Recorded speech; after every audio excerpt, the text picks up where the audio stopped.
à tous, je suis Sylvain Gourillon, professeur de mathématiques en CPGE à Roubaix et je suis ici pour MOOC Amusant.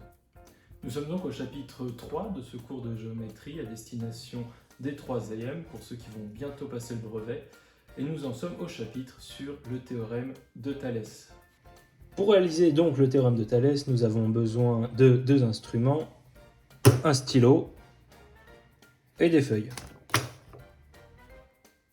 Maintenant que vous avez réuni tout le matériel nécessaire, je vous invite à me suivre pour dépoussiérer de manière ludique et amusante le théorème de Thalès et avoir votre brevet avec moi.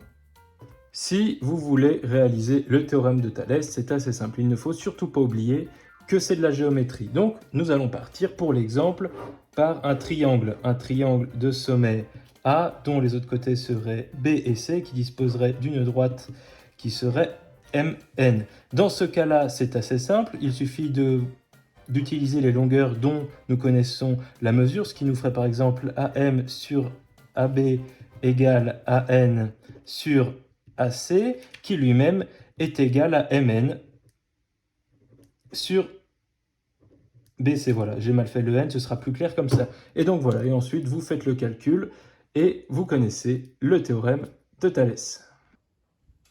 Impressionnant, pas vrai?